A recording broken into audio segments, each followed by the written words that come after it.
Good morning, students. Welcome you all in our online study YouTube channel, Study Warriors Academy. Students, आप सभी का हार्दिक स्वागत है। I hope you all are well. आप सभी अच्छे होंगे। Dear students, we are studying economics and we are studying the chapter poverty as challenge. गरीबी एक चुनौती कैसे है, इसके बारे में हम चर्चा कर रहे हैं। We have done almost part of this chapter, and today we will discuss regarding the topic of poverty estimates. So before starting the topic, let us discuss about one thing. Winners don't do different things, they do things differently. प्यारे बच्चों, winners जो होते हैं वो कोई अलग चीज़ नहीं करते हैं, वो बस चीज़ों को अलग तरीके से करते हैं। विनर्स जो होते हैं वो अलग से बन के नहीं आते हैं। विनर्स बस वो करते करते ही अच्छा कर जाते हैं, और उनके करने का, कोई भी काम करने का तरीका डिफरेंट होता है। कहने का मतलब, विनर्स जो होते हैं उनके सोचने का तरीका, उनका रहन सहन, उनके काम करने का तरीका डिफरेंट होता है। डिफरेंट होता है कहने का मतलब, अब डिफरेंट क्या होता है? डिफरेंट यही कि अपने लाइफ में एजुकेशन के साथ साथ मॉरल एथिक्स का होना बहुत ज़रूरी है। साथ ही साथ manner, discipline, spirituality and intellectuality, ये चीज़ें हम सभी के जीवन में होना बहुत ज़रूरी है, क्योंकि जिनके पास भी ये चार वस्तुएं हैं वही जीवन में आगे बढ़ता है और जीवन के हर स्टेप्स में उनको सफलता मिलती है। इसलिए कभी ये सोच में मत रहिएगा कि विनर्स बना बनाया आते हैं, पहले से तैयार रहते हैं। जी नहीं, विनर्स आप भी हैं और विनर्स आप ही हैं, क्योंकि आप अपने में यूनिक हैं। बस अपनी सोच को बदलना है, अपनी सोच को बड़ा करना है। Think abroad, go abroad.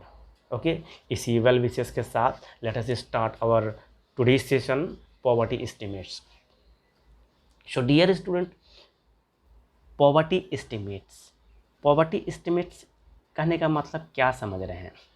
Poverty estimates मतलब होता है कि गरीबी जो है, गरीबी का अनुमान लगाना।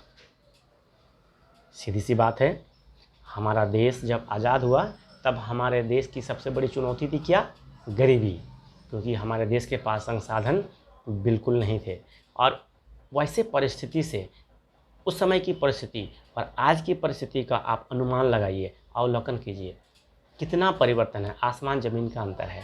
उस समय हमारा देश एक गरीब कंट्री था, लेकिन आज हमारा देश डेवलपिंग कंट्री कहलाता है। कहने का मतलब डेवलपमेंट के रास्ते पर है और लगभग डेवलप्ड कंट्री के कगार पर है।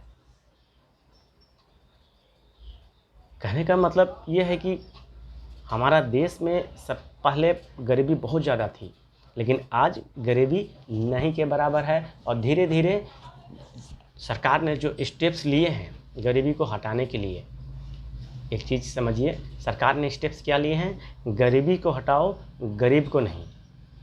ठीक है ना? कहने का मतलब, गरीब को नहीं हटाना है, गरीबी को हटाना है। उसके अंदर व्याप्त जो कमियां हैं, उन कमियों को संसाधन मुहैया कराने के बाद उसके गरीबी को हटाना है। इस लक्ष्य पर सरकार अभी काम कर रही है, और यही प्रोसेस आगे चलता रहा तो एक दिन ऐसा होगा जब हमारे देश में कोई भी गरीब व्यक्ति नहीं रहेगा। So dear students, let us start our chapter. It is very clear. The table 3.1 is there. Okay, let us see first the table 3.1. Okay, this is the estimates poverty in India है Tendulkar methodology. अच्छा, one question can come in your examination. What is Tendulkar methodology? तो और question में भी कम Tendulkar methodology refers to, ठीक है ना, तो तेंदुलकर मेथोडोलॉजी जो है किससे संबंधित है, रिलेटेड टू, तो ये हमारा क्या होगा, एस्टिमेशन ऑफ पॉवर्टी या मेजरमेंट ऑफ पॉवर्टी में ये या तो पॉवर्टी से रिलेटेड है, इस चीज़ को हमको समझ लेना है, ठीक है ना, ये वेरी इंपॉर्टेंट है. सो it is clear from table 3.1 that there is a substantial decline in poverty ratio in India from about 45% in 1993 to 94 to 45% was there in 1993 to 94, okay, and it became 37.2% in 2004 and 5. Yes. So the proportion of people below poverty line further came down 22% in 2011-12. If the trend continues, मतलब 2003-4 में आपका 37% था, 4-5 में आपका 93-94 में आपका 45% था, ठीक है ना, उसके बाद 4-5 में आपका 37% हुआ, फिर 11-12 में 22% हुआ. और अगर यही ट्रेंड चलता रहा, if the trend continuous, people below poverty line में कम डाउन और less than 20% in the next few years. Yes और not? Although the percentage of people living under poverty declined in the earlier 2 decades, 2 decades में हमारा poverty line का जो poverty line है वो decline किया है. The number of poor decline 407 millions in 2004-5, ठीक है ना, 2070 millions in 11-12 with an average annual decline 2.2 percentage points during 4-5 to 11-12, ठीक है ना.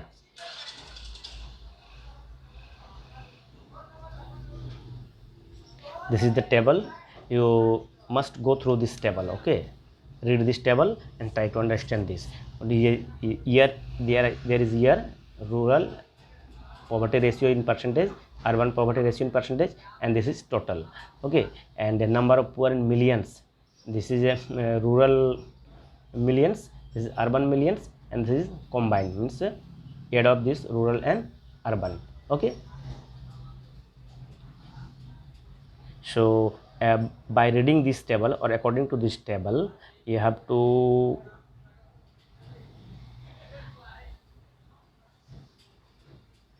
answer these questions. Okay. Next thing we will discuss about vulnerable group. So vulnerable group is, what do you understand by the vulnerable group as per we studied earlier? So vulnerable group is what? Vulnerable group means असुरक्षित समूह. असुरक्षित समूह किसको कहते हैं? वैसे समूह जो संसाधनों से और जो रिसोर्सेस से वंचित हैं, जिनका डेवलपमेंट नहीं हो पा रहा है या उनका समुचित विकास नहीं हो पा रहा है, या तो हम कह सकते हैं कि उनको जो उनकी आवश्यकताएं हैं, हेल्थ से रिलेटेड, एजुकेशन से रिलेटेड या न्यूट्रिशन से रिलेटेड, तो ये सारी आवश्यकताओं की पूर्ति करने में वो असक्षम हैं, ठीक है ना. ये वल्नरेबल ग्रुप के अंदर आते हैं. तो ऐसे कौन से ग्रुप्स हैं जो वल्नरेबल ग्रुप्स के अंदर आते हैं? जैसे कि आप जनरली आप देखिएगा, ये जो शेड्यूल्ड कास्ट है और शेड्यूल्ड ट्राइब्स जो हैं, वैसे जो हाउस होल्ड्स हैं, वो जनरली इस कैटेगरी में आते हैं. So let us discuss about this. Okay. The proportion of people below poverty line is also not same for all social group. जो poverty line है ये सभी के लिए समान तो नहीं है, ठीक है ना. जो निर्धनता रेखा से नीचे के जो लोग का अनुपात जो है वो सभी समाज समूह में, सभी सोशल ग्रुप में और सभी इकोनॉमिकल ग्रुप में एक समान तो है नहीं, ठीक है. Social groups which are most vulnerable to poverty are scheduled tribe, scheduled caste and scheduled tribe households. Yes, तो जैसा कि हमने कहा जो शेड्यूल कास्ट के लोग हैं या शेड्यूल ट्राइब्स के जो लोग हैं वो ज़्यादातर इस कैटेगरी में हम उसको कंसिडर कर सकते हैं. Okay, similarly among the economic group the most vulnerable groups are rural agricultural households. ध्यान दीजिएगा, जो रूरल मोस्ट वल्नरेबल ग्रुप है आपका इकोनॉमिक ग्रुप्स में, ठीक है ना. मोस्ट वल्नरेबल कौन है? जो एग्रीकल्चर लेबर है, एग्रीकल्चरल लेबर जो हैं वो इस ग्रुप में आते हैं, ठीक है ना. एंड अर्बन में अगर देखिएगा तो आप जो कैजुअल लेबर है या उनका परिवार है ये वल्नरेबल ग्रुप्स में आते हैं. कैजुअल लेबर अर्बन में हो गया और रूरल में कौन हुआ? Agriculture labour households. ग्राफ 3.1 जैसा कि हमने देखा ग्राफ में 3.1 में क्या दिखाया? 3.1 में दिखाया percentage of poor people in all groups. सभी ग्रुप्स का परसेंटेज दिखाया है, ठीक है ना. सभी ग्रुप्स का परसेंटेज दिखाया है, ठीक है. So graph 3.1 shows the percentage of poor people in all these groups. Although the average for people below poverty line for all groups in India 2243 out of 100 people belonging to scheduled tribes. जो ज़्यादातर लोग जो हैं वो किस में हैं? scheduled tribes के लोग हैं, ठीक है ना. are not able to meet their basic needs, जो कि उनका बेसिक नीड्स है वो पूरा कर नहीं पाता. बेसिक नीड्स क्या होता है आप लोगों को पता होना चाहिए. रोटी, कपड़ा, मकान, हेल्थ, एजुकेशन, है कि नहीं. ये बेसिक नीड्स हैं, इसको वो पूरा नहीं कर पाते हैं. Similarly 34% of casual workers, 34% of casual workers in urban areas, जो शहरी एरिया है ना, आर बिलो पॉवर्टी लाइन. जो शहरी एरिया हैं, जो कैजुअल वर्कर्स हैं. कैजुअल वर्कर्स किनको कहेंगे हम? जिनको प्रतिदिन काम नहीं मिल पाता है. कभी काम मिला, कभी नहीं मिला, या तो उनका काम परमानेंट नहीं है. जब किसी को ज़रूरत हो तो उनको काम मिलता है, जब ज़रूरत नहीं हो तो काम नहीं मिलता है.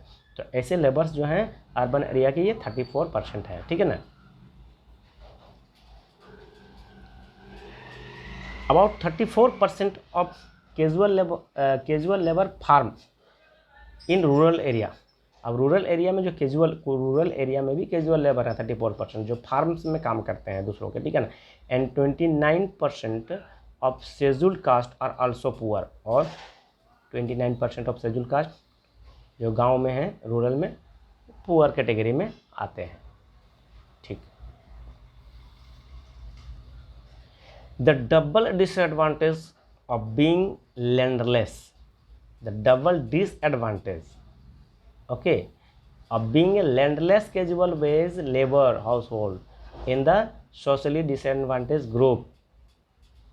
जो सबसे बड़ा डिसएडवांटेज क्या है? जो गांव में, ठीक है ना, जिनके पास ज़मीन नहीं है और वो लेबर का काम करते हैं, वैसे परिवार बहुत ही ज़्यादा उनको परेशानियों का सामना करना पड़ता है, बहुत ज़्यादा कठिनाइयों का सामना करना पड़ता है अपना दैनिक जीवन यापन करने के लिए, ठीक है ना. हम लोग डिस्कस करेंगे थोड़ी देर बाद इस पिक्चर के बारे में, ठीक है ना. ये पिक्चर है आपका शिवरमन करके एक व्यक्ति हैं, इनके जीवन के बारे में हम लोग एक स्टोरी पढ़ेंगे, ठीक है ना. सो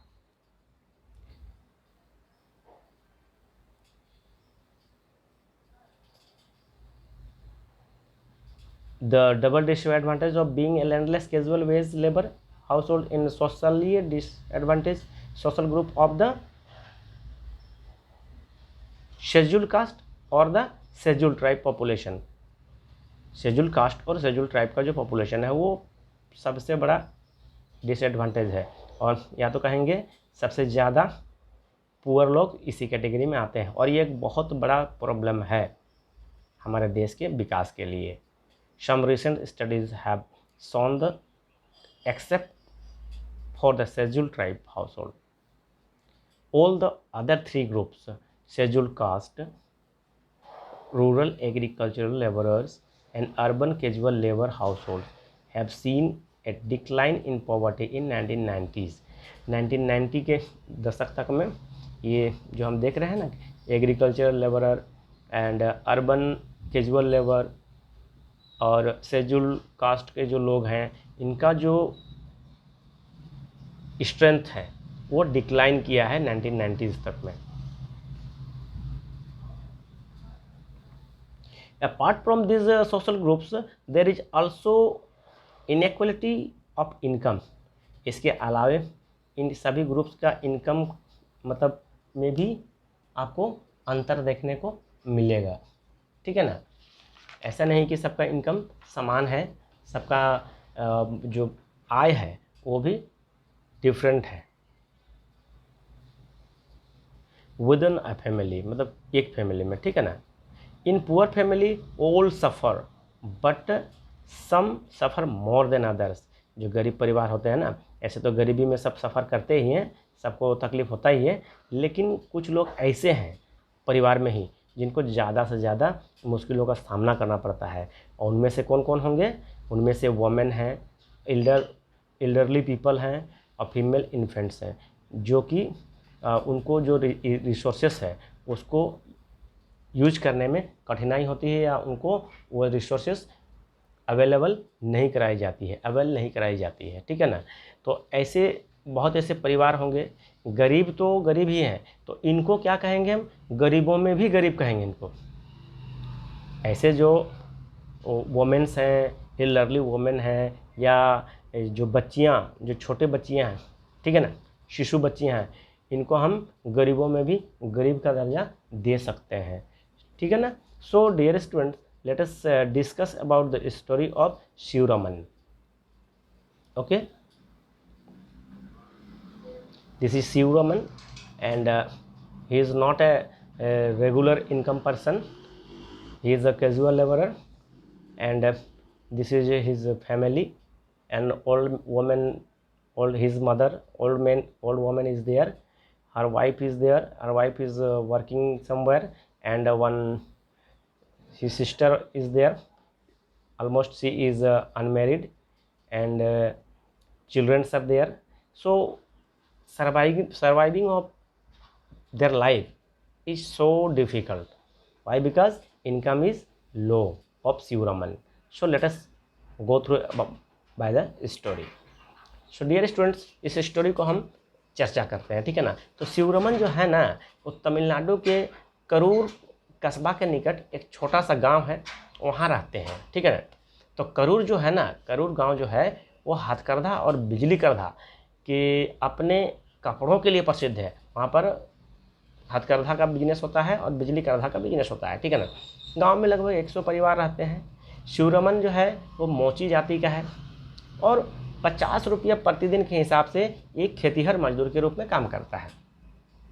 लेकिन उसे यह काम जो है वर्ष में 5 या 6 महीने ही मिलता है। खेती का काम तो 6 महीने ही होता है। अन्य समय में जब खेती खत्म हो जाता है तो गांव में छोटे मोटे दूसरे कुछ काम कर लेता है। उसकी पत्नी एक है जो शशिकला है, ठीक है ना। इस पिक्चर को देखिए, उसकी पत्नी है, उसका नाम है शशिकला। वो भी उसके साथ काम करती है, लेकिन रोज़ काम तो मिलता नहीं है, कभी मिलता है कभी नहीं मिलता है। और एक बात ये है, जहाँ शिवरमन को 50 रुपये मिलता है, उसकी पत्नी शशिकला को उसी काम के लिए 25 रुपये मिलते हैं।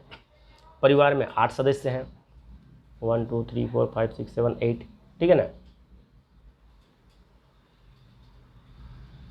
उसकी माँ जो है, शिवरमन की माँ जो है, ठीक है ना, वो एक 60-65 वर्ष की एक बूढ़ी है, ठीक है ना, जो कि अक्सर बीमार रहती है। और उसका अपना जो पर्सनल काम है प्रतिदिन का, उसमें उसको सहायता करना पड़ता है। उसकी 25 वर्ष की एक अविवाहिता बहन भी है, ठीक है ना, एक अविवाहिता बहन भी है।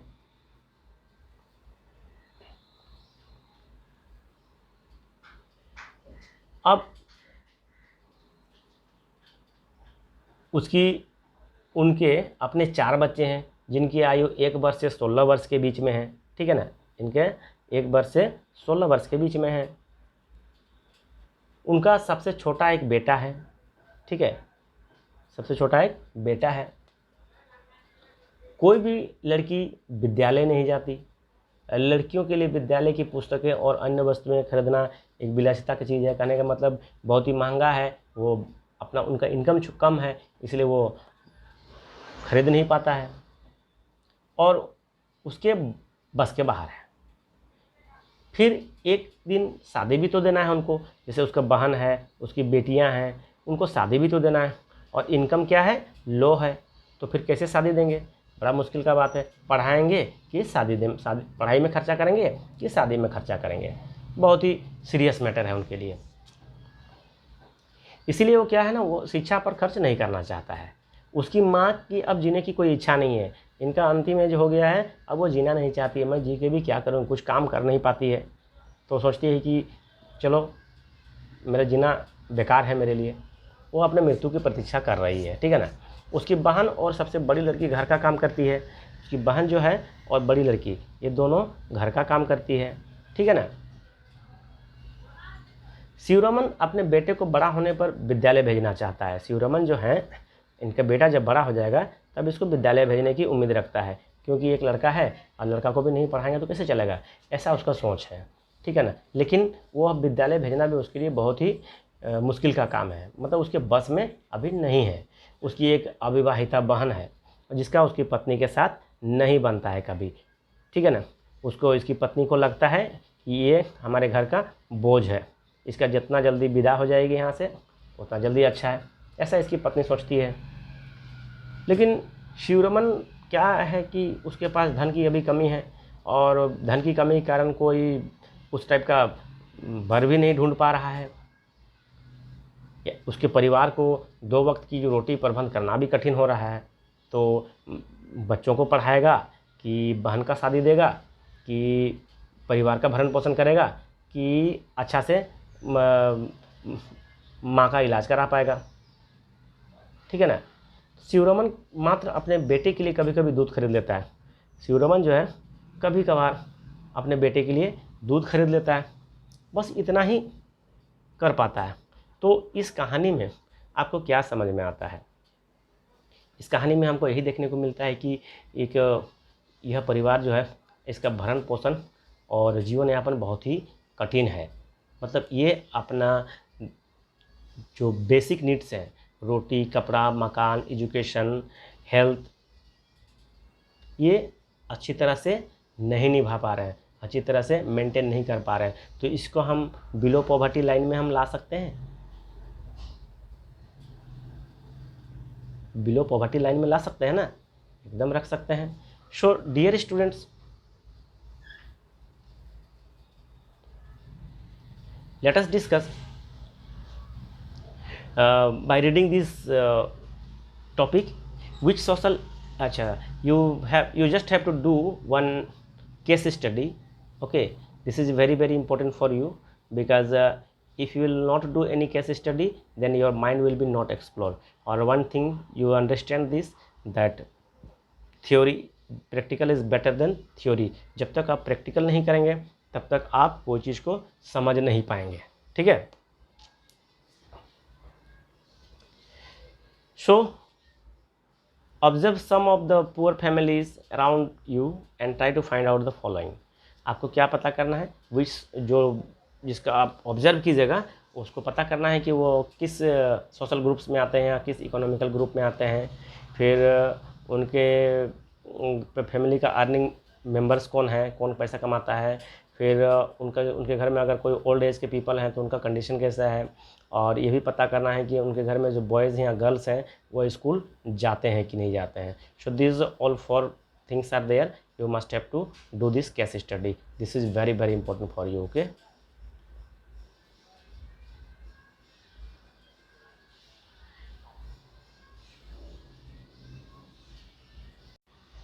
so dear students, let us discuss about the next topic is interstate disparities. Okay, interstate disparities.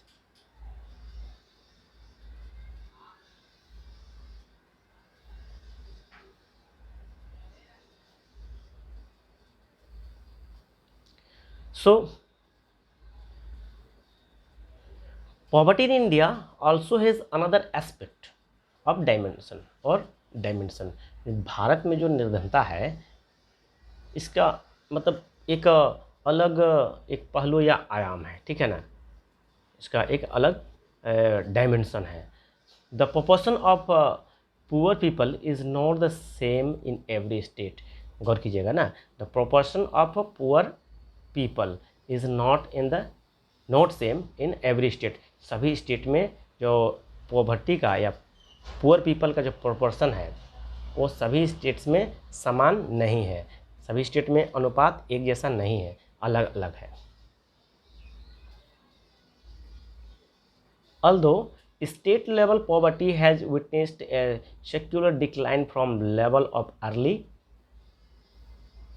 70s, 1970 के दशक के प्रारंभ से राज्य स्तरीय निर्धनता में दीर्घकालीन कमी हुई है, बहुत ज़्यादा कमी हुई है कि नहीं, पहले से लेके अभी तक बहुत ज़्यादा कमी हुई है। The success rate of reducing poverty varies from state to state.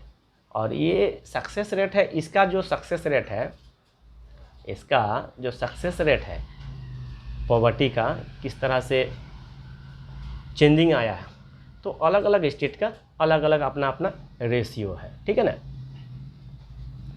Just like recent estimate so while all India head count ratio HCR, okay, so HCR was 21.9% in 11-12, 29.9% in 11-12.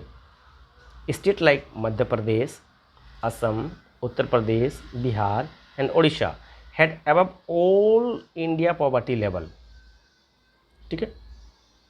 As the graph 3.2 we will discuss about graph 3.2 later, shows Bihar and Odisha continue to be the two poorest state with poverty ratio of 33.7 and 32.6% respectively।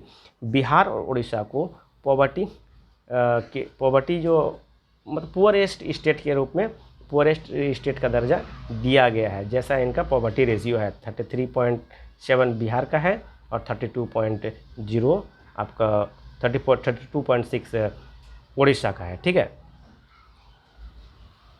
Along with the rural poverty, urban poverty is also high in Odisha। और rural poverty तो high है ही उड़ीसा में, urban poverty जो है वो भी उड़ीसा में high है। मध्य प्रदेश, बिहार एंड उत्तर प्रदेश, ये सब जो जगह हैं, उड़ीसा, मध्य प्रदेश, बिहार, उत्तर प्रदेश, ये सब जगह हैं, यहाँ पर का रूरल और अर्बन दोनों पॉवर्टी जो है पुअरेस्ट पीपल का संख्या यहाँ पर ज़्यादा है। In comparison, there has been a significant decline in poverty in Kerala, Maharashtra, Andhra Pradesh, Tamil Nadu, Gujarat and west Bengal. और अगर कंपैरिजन में देखा जाए तो केरला, महाराष्ट्र, आंध्र प्रदेश, तमिलनाडु, ये सब गुजरात, बंगाल, वेस्ट बंगाल, ये सब जो जगहें हैं यहाँ पर पॉवर्टी रेशियो में डाउन हुआ है, इनका यहाँ पर पुअरेस्ट लोगों की मात्रा घटी है। States like Punjab and Haryana have traditionally succeeded in reducing poverty with the help of high agricultural growth rate। अब देखिए बात करते हैं हम पंजाब और हरियाणा की। यहाँ पर ज़्यादा से ज़्यादा लोग क्या काम करते हैं, एग्रीकल्चर से जुड़े हुए हैं, और न्यू टेक्नोलॉजी ऑफ एग्रीकल्चर का प्रयोग करके, या तो एग्रीकल्चर कह सकते हैं हम कि एग्रीकल्चरल डेवलपमेंट के तहत यहाँ पर का पॉवर्टी रेट क्या हुआ है, लो हुआ है, ठीक है ना, पंजाब और हरियाणा का। Kerala has focused more on human resource development. Kerala की बात करें तो यहाँ पर हमारा ज़्यादा से ज़्यादा ह्यूमन रिसोर्स डेवलपमेंट, जिसकी चर्चा हम लोग पिछले क्लासों में कर चुके हैं। ह्यूमन रिसोर्स को डेवलप करने के पीछे यहाँ पर मतलब ह्यूमन को एज ए रिसोर्स वहाँ समझा जाता है, और ह्यूमन से ही बहुत सारा काम, बहुत सारा work being done through humans, ठीक है ना। इसीलिए यहाँ पर का भी हमारा गरीबी का जो रेशियो है वो डाउन है। In West Bengal land reform measures have helped in reducing poverty, और बंगाल में भी वही देखा गया है, ठीक है ना। In Andhra Pradesh and Tamil Nadu public distribution of food grains would have been responsible for the improvement. और तमिलनाडु और आंध्र प्रदेश की अगर बात करें तो यहाँ पर पीडीएस सिस्टम को मजबूत किया गया, लोगों तक जो बेसिक नीड्स है उनका खाने पीने का जो वस्तुएं हैं उसको मुहैया ज़्यादा से ज़्यादा मुहैया कराया गया, जिससे वहाँ का पॉवर्टी लाइन जो है वो डाउन हुआ, वहाँ का पॉवर्टी लेवल इम्प्रूवमेंट किया। So dear student, this is all about the states by poverty differ by states and states, ठीक है ना, states to states. Next thing will discuss about global poverty scenario. Okay, so what is global poverty scenario? इसमें ये तो हम अभी जो हम चर्चा किए वो हमारा भारत देश के अलग अलग स्टेट में किस तरह से पॉवर्टी का जो लेवल है वो किस तरह से डिफ़र किया, इसके बारे में हम जाने। अब हमको देखना है कि देश देश में अलग अलग देशों में पॉवर्टी का जो एस्टिमेट्स है, पॉवर्टी का जो कंपैरिजन है वो किस टाइप से है, इसके बारे में हम लोग चर्चा करेंगे, ठीक है ना। So the proportion of people in different countries living in extreme economic poverty defined by the World Bank। Poverty का जो एस्टिमेट्स है या तो पॉवर्टी के बारे में जो बताता है वो कौन बताता है हमको? वर्ल्ड बैंक बताता है, ठीक है। So defined by the World Bank as living on less than $1.90 per day has fallen from 36% in 1990 to the percent in 2015, 10% in 2015। जो 1990 में 36% था पॉवर्टी का रेशियो, वही 2015 में 10% हो गया, ठीक है ना। ये कौन बताता है हमको? वर्ल्ड बैंक बताता है, ठीक है। Although there has been a substantial reduction in global poverty, और ऐसा देखा जाता है कि पूरे वैश्विक जो मतलब वर्ल्ड लेवल में जो पॉवर्टी है वो भी रिड्यूस हुआ है, वो भी डिक्लाइन किया है। It is marked with great regional differences. Poverty decline substantially in China and south east Asia countries as a result of rapid economic growth and massive investment in human resource development. तो एक चीज़ हमने देखा था केरला के बारे में। केरला में सबसे ज़्यादा किस चीज़ का महत्व देने, केरला वाले किस चीज़ का महत्व देने लगे थे? Human resource development. उसी प्रकार यहाँ भी हम देख रहे हैं वर्ल्ड लेवल में कि जिन्होंने भी ह्यूमन रिसोर्स डेवलपमेंट किया वहाँ का पॉवर्टी लेवल घटा। ह्यूमन रिसोर्स डेवलपमेंट मतलब क्या? जो ह्यूमन है उसको रोज़गार में लाना या उसके द्वारा काम करवाया जाना। तो उसके द्वारा काम करवाया जाएगा तो स्वाभाविक है उनको इनकम होगा, और इनकम होगा तो उनका पॉवर्टी लेवल जो है वो कम होगा, ठीक है ना। तो इसी प्रकार से human resource development is very essential for reducing the poverty line. So number of poor in China has come down from 88.3% in 1981 to 14.7% in 2008 and 0.7% in 2015। Very important.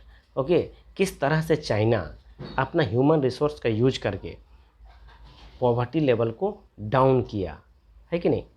तो human resource are very important. We must utilize our human resource for reducing the poverty line. Yes or not? Obviously yes.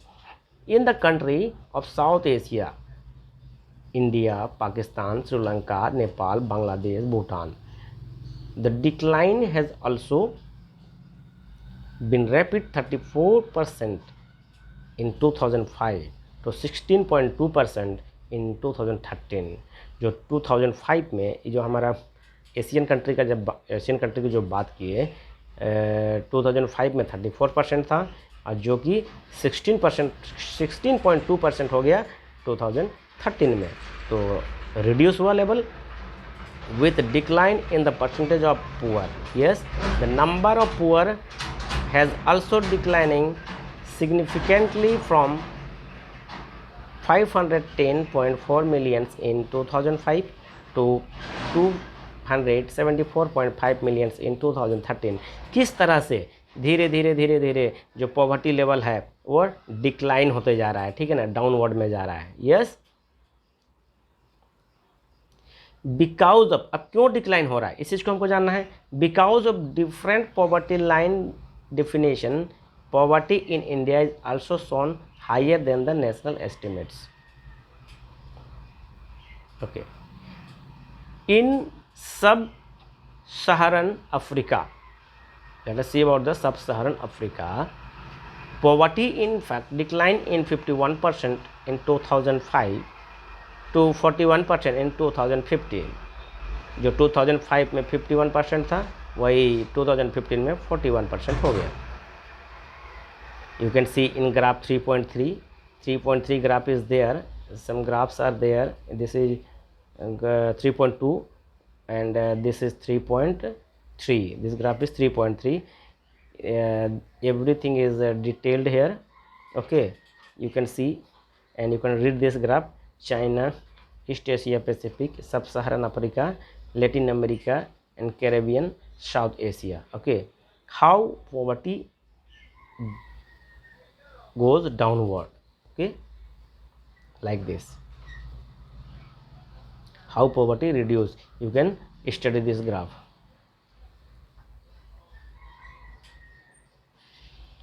So poverty has also resurfaced in some of the former socialist countries like Russia, where officially it was non-existent earlier.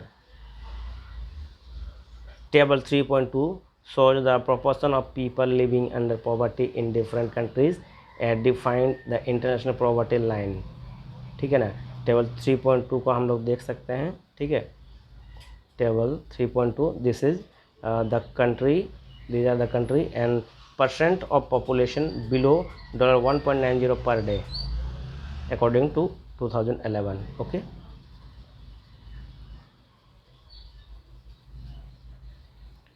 the new sustainable development goal, the new sustainable development goal of United Nations proposes ending poverty of all type by 2030. और sustainable development को नज़र रखते हुए या sustainable development को base बनाते हुए United nation ने प्रस्ताव रखा है कि 2030 तक जितने भी प्रकार की पॉवर्टी हैं तो सभी पॉवर्टी को ख़त्म होना है, सभी को डिक्लाइन करना है, सभी को रिड्यूस कर देना है. ठीक है ना, मतलब पॉवर्टी को बिल्कुल ख़त्म करना है. ठीक है, some graphs are there, just go through this all graphs, study this graphs. Okay, whatever we have discussed, you just go through these all graphs. Okay, so dear students, that's all for today.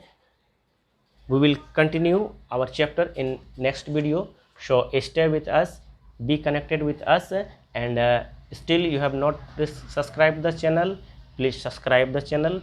And if you want to give me any suggestion, you can write in comment box. Your comments are always welcome for us and for you. Okay, so by wishing best of luck, thank you very much, see you in next video.